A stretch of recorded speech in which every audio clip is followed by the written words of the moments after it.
Hello दोस्तों, स्वागत है आप सभी का आपके अपने YouTube channel target botany classes में। दोस्तों, आप लोग जानते हैं कि हम लोग जीके जीएस के क्वेश्चन का प्रैक्टिस कर रहे हैं, ठीक है। और हम लोग जीके जीएस के प्रैक्टिस में 28 प्रैक्टिस सेट सॉल्व कर चुके हैं और इसमें इस वीडियो में हम लोग 29 प्रैक्टिस सेट को सॉल्व करेंगे, ठीक है। और यहाँ पर देखिए लिखा गया है ना, प्रैक्टिस करो और जीके जीएस में ज्ञान बढ़ाओ। बिल्कुल सही बात है, ठीक है। बिल्कुल सही बात है भाई।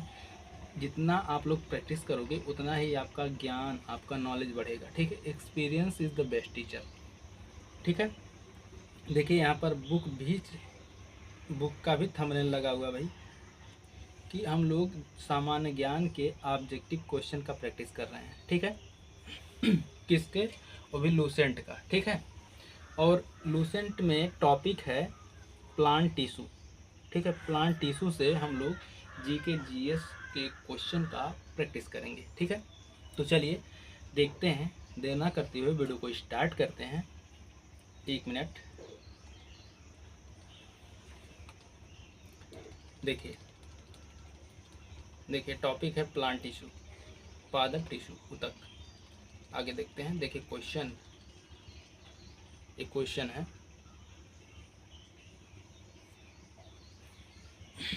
पहला क्वेश्चन देखिए, एक विशेष कार्य करने वाले समान कोशिका के समूह को क्या कहते हैं? एक विशेष कार्य करने वाले समान कोशिकाओं के समूह को क्या कहते हैं? अंग कहते हैं, अंगतंत्र कहते हैं, ऊतक कहते हैं, या फिर कोशिकीय संरचना कहते हैं? बताइए। क्वेश्चन नंबर 1 का कौन सा ऑप्शन सही है, आप लोगों को बताना है। ऑप्शन नंबर सी सही है, ऊतक, ठीक है। एक विशेष कार्य करने वाले समान कोशिकाओं के समूह को ऊतक कहते हैं, ठीक है। आगे देखते हैं अगला क्वेश्चन। देखिए, वह ऊतक जो द्वितीय वृद्धि, ठीक, द्वितीयक वृद्धि के लिए उत्तरदायी है, कौन भाई? जाइलम है, फ्लोएम है, कैम्बियम है, या फिर कॉर्टेक्स है? बताइए इनमें से कौन सा ऑप्शन सही है। क्वेश्चन नंबर 2 है। ऑप्शन नंबर आपका सी हो जाएगा, कैम्बियम, ठीक है। वह ऊतक जो द्वितीयक वृद्धि के लिए उत्तरदायी है वह है कैम्बियम, ओके। आगे देखते हैं अगला क्वेश्चन। देखिए, पोषवाह, ठीक, पोषवाह यानी फ्लोएम के संदर्भ में निम्नलिखित में से कौन सा कथन सही है? कौन सा कथन सही है भाई? पोषवाह यानी फ्लोएम, पोषवाह, फ्लोएम को पोषवाह भी कहते हैं, इसको भी याद रखिएगा आप लोग। फ्लोएम जल तथा खनिजों का वहन करता है? नहीं भाई, ये तो जाइलम करता है, ठीक है, ये गलत है। फ्लोएम प्रकाश संश्लेषी उत्पादों का वहन करता है? बिल्कुल सही बात है भाई। फ्लोएम जो होता है वह प्रकाश संश्लेषी उत्पादों का वहन करता है, सही है। फ्लोएम एक साधारण ऊतक है? नहीं भाई, फ्लोएम पादप को बल प्रदान करता है? बिल्कुल नहीं। ऑप्शन नंबर बी आपका सही हो जाएगा, फ्लोएम प्रकाश संश्लेषी उत्पादों का वहन करता है, ओके। आगे देखते हैं अगला क्वेश्चन। देखिए, पौधों में फ्लोएम मुख्यतः उत्तरदायी है। पौधों में फ्लोएम मुख्यतः उत्तरदायी है किसके लिए उत्तरदायी भाई? आहार वहन के लिए, अमीनो अम्ल वहन के लिए, ऑक्सीजन वहन के लिए, या फिर जल वहन के लिए? बताइए इनमें से कौन सा ऑप्शन सही है। क्वेश्चन नंबर 4 आपका ऑप्शन नंबर ए सही हो जाएगा, आहार वहन के लिए, ठीक है। फ्लोएम मुख्यतः आहार वहन के लिए उत्तरदायी है, यानी फ्लोएम जो होता है भोजन को प्लांट के उस पूरे भाग में पहुंचाता है भाई, पूरे शरीर में भोजन को पहुंचाता है। कौन पहुंचाता है? फ्लोएम, ठीक है। फ्लोएम भोजन को पादप के पूरे शरीर में फैलाता है, ओके। आगे देखते हैं अगला क्वेश्चन। देखिए अगला क्वेश्चन है, पौधों में जाइलम परिवहन के लिए जिम्मेदार होता है? पौधों में जाइलम परिवहन के लिए जिम्मेदार कौन होता है? भोजन होता है, एमिनो एसिड होता है, जल होता है, या फिर ऑक्सीजन होता है? बताइए। क्वेश्चन नंबर 5 है, कौन सा ऑप्शन सही होगा आपको बताना है। ऑप्शन नंबर सी सही है, जल।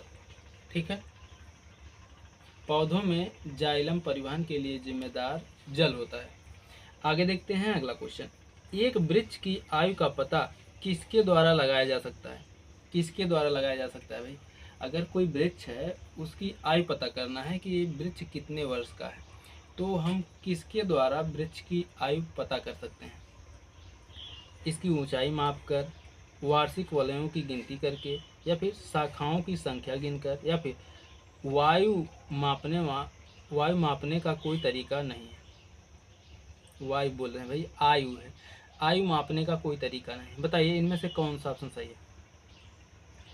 ऑप्शन नंबर बी सही हो जाएगा आपका, वार्षिक वलयों की गिनती करके। ठीक है, अगर किसी पौधे का आयु ज्ञात करना है कि ये पौधा कितने वर्ष का होगा, तो उसके वार्षिक वलय यानी एनुअल रिंग होते हैं पौधे के अंदर, उनको गिन करके पता किया जा सकता है कि पौधे कितने वर्ष के हैं।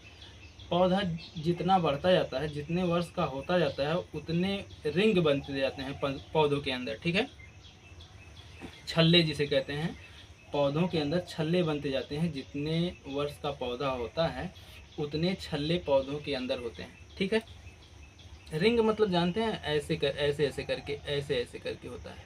ठीक है, जितना मोटा और जितने वर्ष का पौधा होगा, ऐसे उस पौधे के अंदर छल्ले बनते जाएंगे। ठीक है, और उन छल्लों को हम लोग गिन करके पता कर सकते हैं कि पौधा कितने वर्ष का है।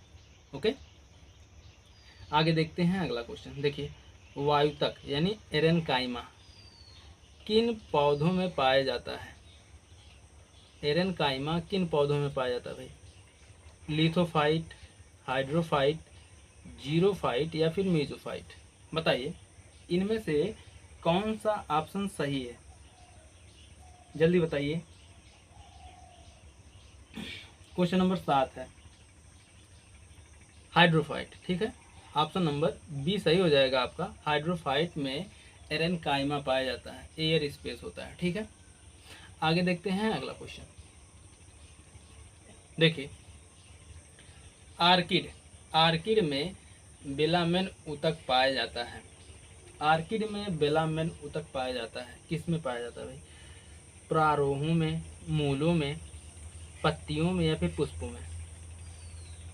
बताइए इनमें से कौन सा ऑप्शन सही है? क्वेश्चन नंबर 8 है, ऑप्शन नंबर बी सही हो जाएगा आपका, मूलों में। ठीक है, मूल यानी रूट में, आर्किड के रूट में बेलामेन टिश्यू पाए जाते हैं। ओके, आगे देखते हैं। देखिए, निम्न में से किसकी सक्रियता के कारण वृद्धि वलय बनती है?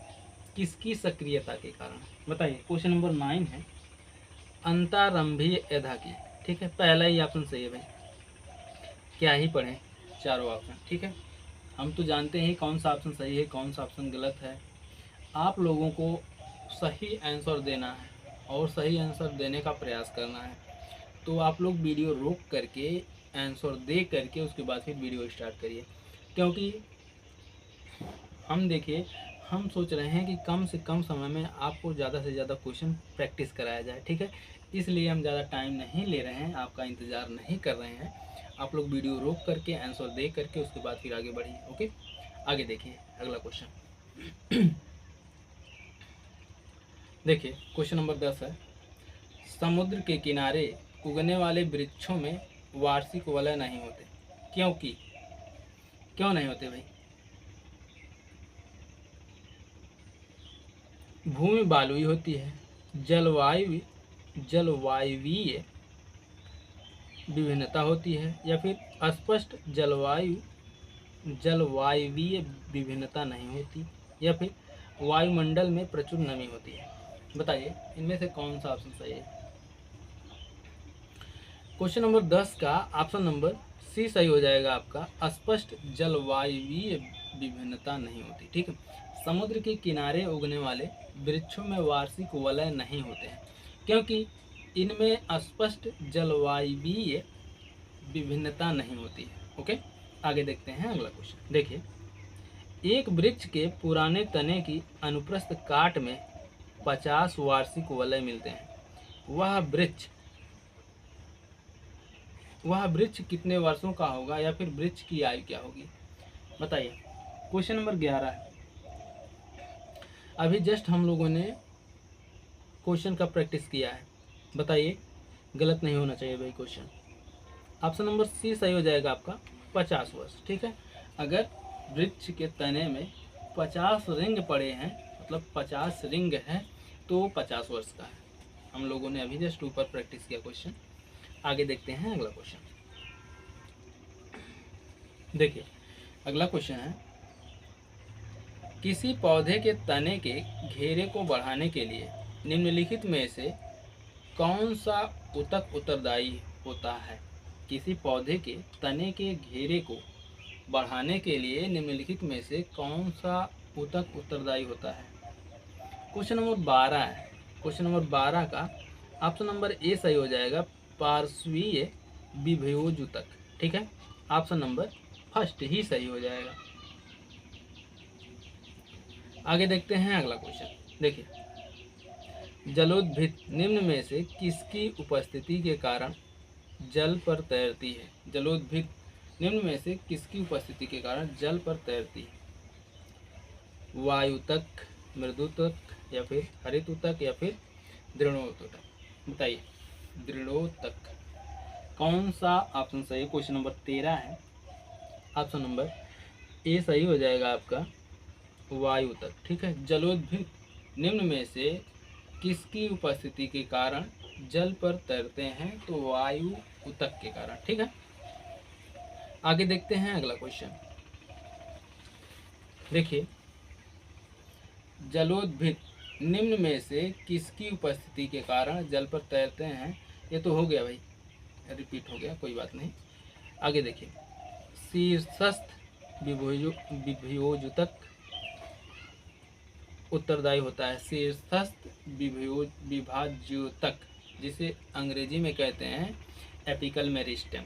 ठीक है, उत्तरदायी होता है। किसके लिए उत्तरदायी होता है भाई?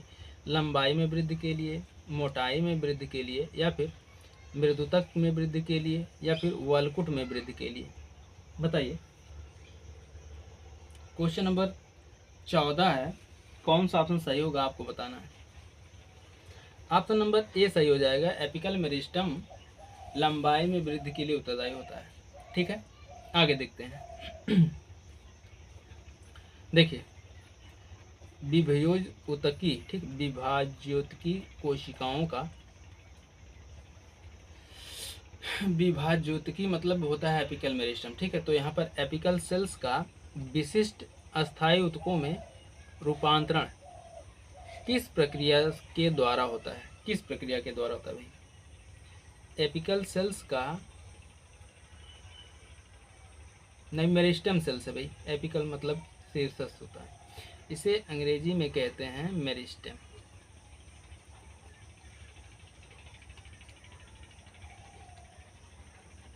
Meristem sales. ठीक है, ऑप्शन नंबर ए है कोशिका विभेदन, कोशिका विभाजन, कोशिका गुणन, या फिर कोशिका पुनर्जनन? बताइए, क्वेश्चन नंबर 15 का कौन सा ऑप्शन सही होगा? जल्दी बताइए भाई। ऑप्शन नंबर ए सही हो जाएगा, कोशिका विभेदन। ठीक है, मेरिस्टम सेल्स का विशिष्ट अस्थायी ऊतकों में रूपांतरण कोशिका विभेदन प्रक्रिया के द्वारा होता है। ओके, आगे देखते हैं अगला क्वेश्चन।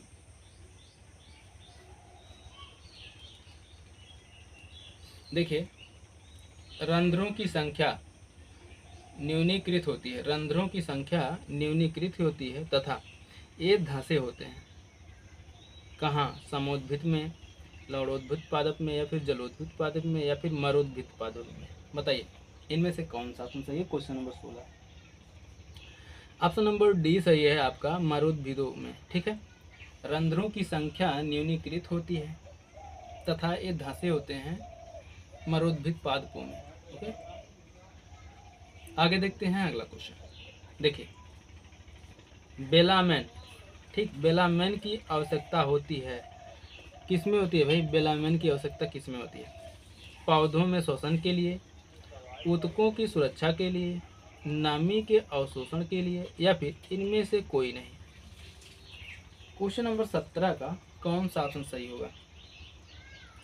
ऑप्शन नंबर सी सही हो जाएगा, नमी के अवशोषण के लिए। ठीक है, बेलामेन की आवश्यकता नमी के अवशोषण के लिए होता है। ओके, आगे देखते हैं अगला क्वेश्चन।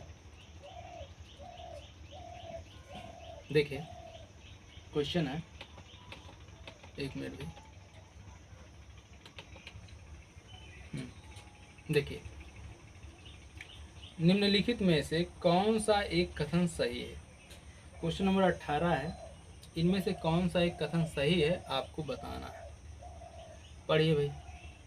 जाइलम वाहिनियों, वाहिकाओं, जाइलम मृदुतक और जाइलम तंतुओं से बना होता है।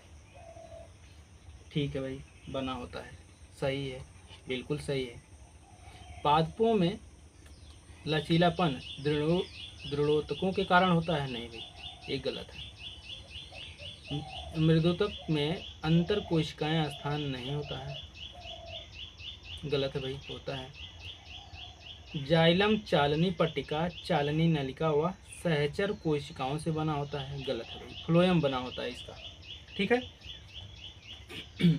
चालनी नलिका, चालनी पट्टिका, सहचर कोशिकाओं से फ्लोएम बना होता है। ठीक है, तो इस क्वेश्चन के अकॉर्डिंग ऑप्शन नंबर ए सही हो जाएगा, जाइलम वाहिनियों, वाहिकाओं, जाइलम मृदुतक और जाइलम तंतुओं से बना होता है। ओके, आगे देखते हैं अगला क्वेश्चन। देखिए, पार्श्व विभेदयुतक उत्तरदायी होता है, लेटरल मेरिस्टम किसके लिए उत्तरदायी होता है भाई?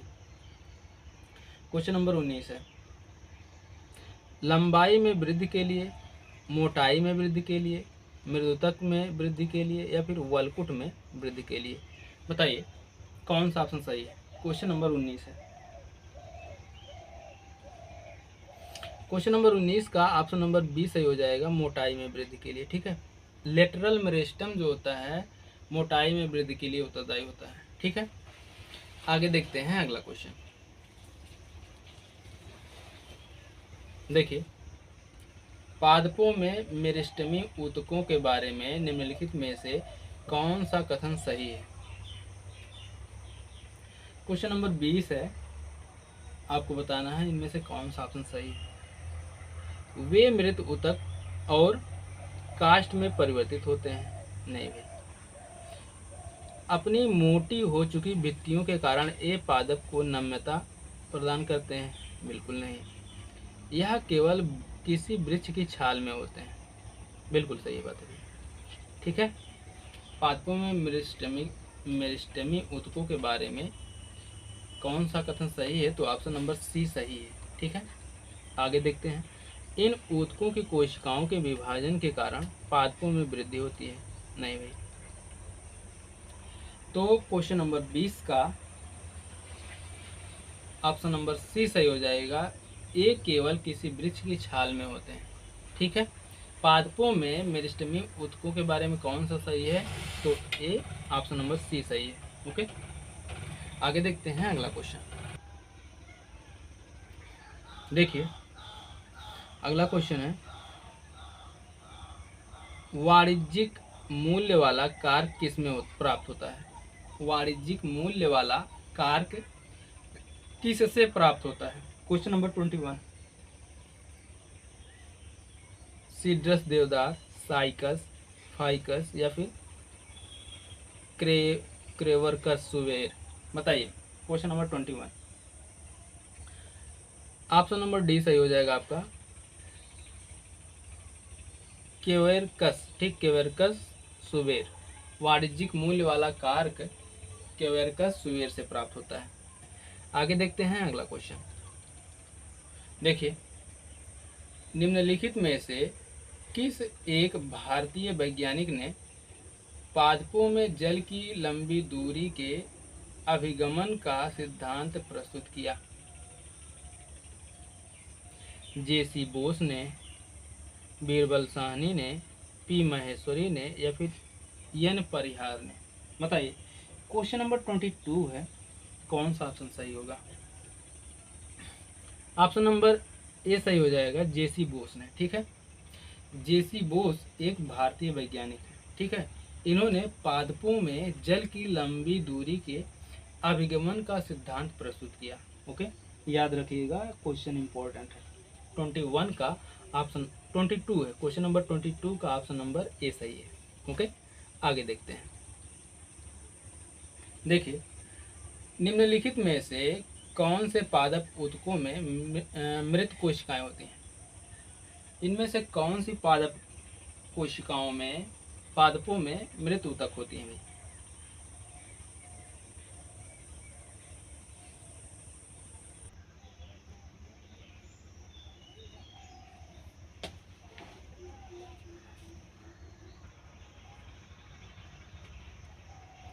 देखिए, क्वेश्चन नंबर 23 है। हाँ, निम्नलिखित में से कौन से पादप ऊतकों में मृत कोशिकाएं होती हैं? बताइए भाई, कौन से पादप कोशिकाओं में मृत ऊतक होती हैं? फिर वही बोल दे रहे हैं भाई, कौन सी पादप ऊतकों में मृत कोशिकाएं होती है भाई? वाह त्वचा, मृदुतक, कोलेनकाइमा या फिर दृढ़ोतक? बताइए, इनमें से कौन सा ऑप्शन सही है, आपको जल्दी से बताना है। क्वेश्चन नंबर 23 है, आपका ऑप्शन नंबर डी सही हो जाएगा, दृढ़ोतक। ठीक है। हार्ड टिश्यू में निम्नलिखित में से कौन से पादप ऊतकों में मृत कोशिकाएं होती हैं? तो दृढ़ोतक में होती हैं। ठीक है, ऑप्शन नंबर डी सही हो जाएगा। आगे देखते हैं अगला क्वेश्चन। देखिए, पौधों के कुछ भाग मोड़ने पर बिना टूटे आसानी से मोड़े जा सकते हैं।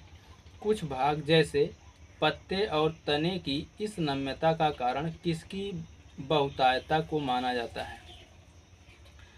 मृदुतक या फिर सुलोसोतक या फिर दृढ़ोतक या फिर दारू और पोषवाहक?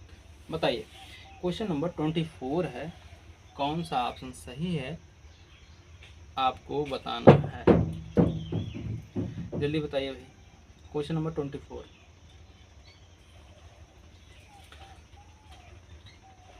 ऑप्शन नंबर सी सही हो जाएगा, दृढ़ोतक। पौधों के कुछ भाग मोड़ने पर बिना टूटे आसानी से मुड़ जाते हैं। ठीक है, कुछ भाग जैसे पत्ते और तने की इस नम्यता का कारण इसकी बहुतायता को माना जाता है। किसकी बहुतायता को माना जाता है भाई? तो आपका ऑप्शन नंबर सी सही हो जाएगा, दृढ़ोतक। ठीक है,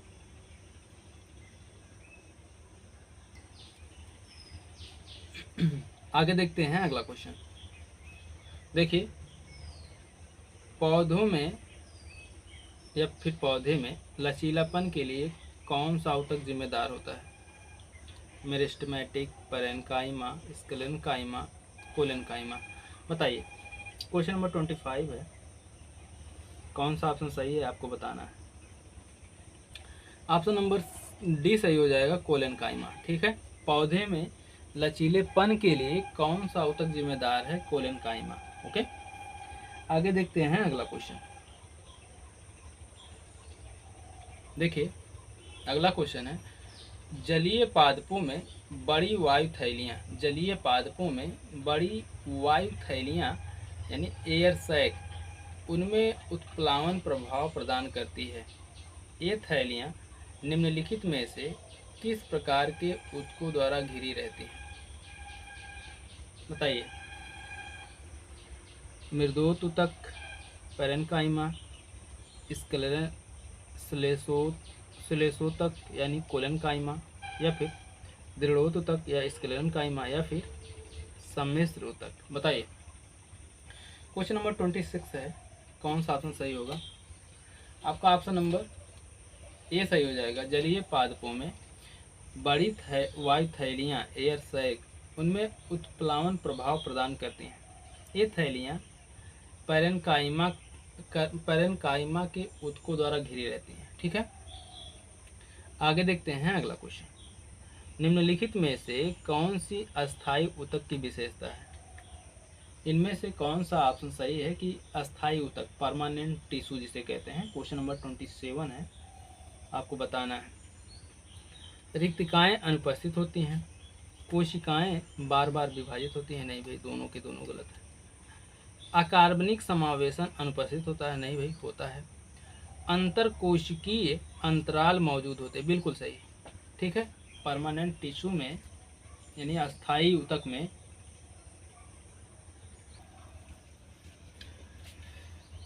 ऑप्शन नंबर डी सही हो जाएगा आपका, अंतरकोशिकीय अंतराल मौजूद होते हैं, ठीक है।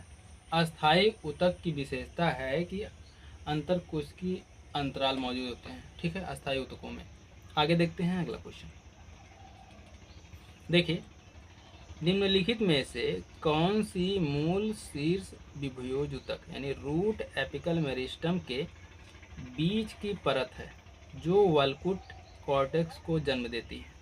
बताइए, डर्मेटोजन या फिर प्लेरोम या फिर कैलिप्ट्रोजन या फिर पेरिबलम? बताइए इनमें से कौन सा ऑप्शन सही है। क्वेश्चन नंबर 28 है, ऑप्शन नंबर डी सही हो जाएगा आपका, पेरिबलम, ठीक है। पेरिबलम मूल शीर्ष विभुयोज ऊतक यानी पेरिबलम रूट एपिकल मेरिस्टेम के बीच की परत है जो कॉर्टेक्स को जन्म देती है, ठीक है। कॉर्टेक्स को कौन जन्म देती है? पेरिबलम, ठीक, पेरिबलम। आगे देखते हैं अगला क्वेश्चन। अगला क्वेश्चन है भाई यहीं तक, एक क्वेश्चन नंबर 28 तक हम लोगों का प्रैक्टिस था, ठीक है। और आप लोग देख लीजिए, ये है आपका आंसर की, ओके। तो दोस्तों वीडियो कैसी लगी कमेंट करके ज़रूर बताइएगा, और आप लोग कमेंट किया करिए भाई, आपके कमेंट से हमें मोटिवेशन मिलता है, ठीक है। और जब आप लोग कमेंट करते हैं तो हमें अंदर से प्रसन्नता होती है और हम सोचते हैं कि आप लोगों को कितना अच्छा से अच्छा कंटेंट प्रोवाइड किया जाए, ठीक है। तो आप लोगों का कमेंट करना हमारे लिए बहुत ही लाभदायक कह सकते हैं, या फिर उत्साह कह सकते हैं कि आप लोगों का कमेंट हमारे उत्साह को बढ़ाता है, ठीक है, हमें मोटिवेशन देता है। तो आप लोग कमेंट करके ज़रूर बताइएगा वीडियो कैसा लगा। और आपको बता दें, जितने भी क्वेश्चन थे ना, 28 क्वेश्चन थे, ये किसी ना किसी एग्ज़ाम में पूछे हुए क्वेश्चन हैं, एरू गैरू क्वेश्चन नहीं लाते भाई। लूसेंट का जितना भी क्वेश्चन है सब किसी ना किसी एग्ज़ाम में पूछा गया है, ठीक है। लूसेंट का बुक जो लोग ख़रीदना चाहते हैं वे लोग लूसेंट का बुक ख़रीद लें, और जो लोग नहीं ख़रीदना चाहते हैं वे हमारे साथ जुड़े रहें। हम आपको लूसेंट के पूरे बुक का प्रैक्टिस करवाएंगे, वो भी टॉपिक वाइज, ओके।